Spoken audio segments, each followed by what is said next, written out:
ദൈവം നിനക്ക് ചുറ്റും ദൂതന്മാരെ കൊണ്ട് കയറിയ ദൂത സഞ്ചയത്തിന്റെ വേലിയുണ്ട്. നിനക്കെതിരെ വരുന്ന ഒരായുധവും ഫലിക്കത്തില്ലെന്ന് വചനം നിന്നെ പറഞ്ഞുറപ്പിക്കുമ്പോൾ ലവലേശം ആശങ്ക വേണ്ട. ദൈവം തീരുമാനിച്ചതുപോലെ തന്നെ നിന്റെ ലൈഫിൽ സംഭവിക്കും.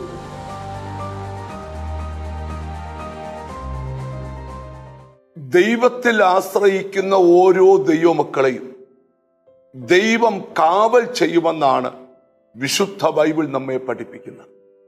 125 സങ്കീർത്തനം അതിന്റെ 2-ാമത്തെ വാക്യം, യഹോവ ഇന്നു മുതൽ എന്നേക്കും തൻ്റെ ജനത്തെ ചുറ്റിയിരിക്കുന്നു.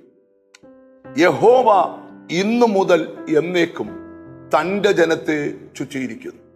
വേദപുസ്തകം നമ്മൾ പഠിക്കുമ്പോൾ ഒരു ഭക്തന് ചുറ്റും ശക്തമേറിയ ദൈവത്തിന്റെ കാവലുകളുണ്ട്. ഇയ്യോബിന് ചുറ്റും ദൈവം വേലി കെട്ടി കാത്തു എന്നാണ് വേദപുസ്തകങ്ങൾ പഠിപ്പിക്കുന്നത്. അവന് ചുറ്റും, അവനുള്ള സകലത്തിന് ചുറ്റും, അവന്റെ കുടുംബത്തിന് ചുറ്റും ദൈവം വേലി കെട്ടി. ഞാൻ ഈ മെസ്സേജ് പറഞ്ഞുകൊണ്ടിരിക്കുമ്പോൾ നമുക്ക് ചുറ്റും വേലി കെട്ടി കാവൽ ചെയ്യുന്നൊരു ദൈവമുണ്ട്. പ്രവചന ഭാഗത്ത് എഴുതിയിട്ടുണ്ട്, ഞാൻ നിനക്ക് ചുറ്റും തീമതിലായിരിക്കും. അപ്പം ദൈവം കെട്ടിയ തീമതില്, ദൈവം കെട്ടിയ വേലി, ദൈവം ചുറ്റിപ്പറന്ന് കാക്കുന്ന ദൈവമാണെന്നൊക്കെ വേദപുസ്തകം നമ്മെ പഠിപ്പിക്കുമ്പോൾ നിനക്കെതിരെ വരുന്ന ശത്രുവിന്റെ ആക്രമണങ്ങൾ, യെശയ്യാ പ്രവചനം പഠിപ്പിക്കുന്ന ഒരു കാര്യമുണ്ട്. ഭയങ്കരന്മാരുടെ ചീറ്റൽ മതിലിന് നേരെ ഒരു കൊടുങ്കാറ്റ് പോലെ ആഞ്ഞടിക്കുമ്പോൾ യഹോവ എളിയവനൊരു ദുർഗമാണ്. എത്ര വലിയ പ്രതിസന്ധികൾ ഭീകര ശബ്ദത്തോടെ നിനക്കെതിരെ മുഴങ്ങി വന്നാലും അതിനകത്തൊന്നും നീ ഭയപ്പെടരുത്. കാരണം ഈ സങ്കീർത്തനം പഠിപ്പിക്കുകയാണ്, പർവ്വതങ്ങൾ യെരൂശലേമിനെ ചുറ്റിയിരിക്കുന്നു.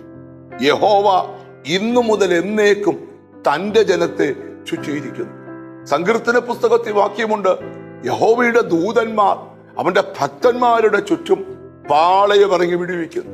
നിന്റെ കാൽ കല്ലിൽ തട്ടിപ്പോകാതിരിക്കേണ്ടതിന് അവർ നിന്നെ കൈകളിൽ വഹിച്ചോളൂ.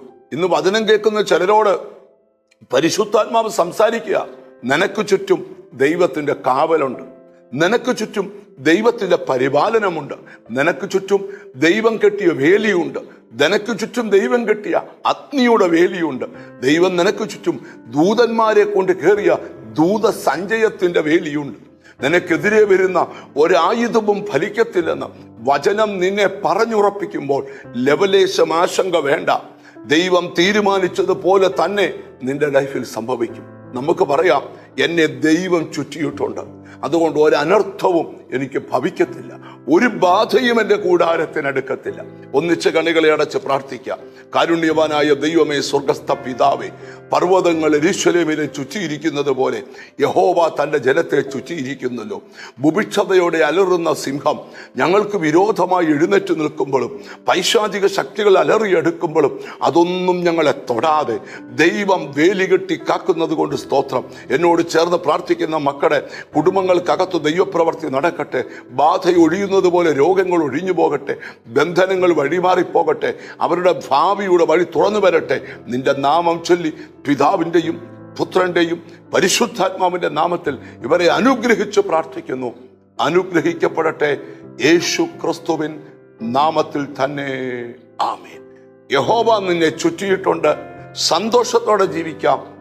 God bless you.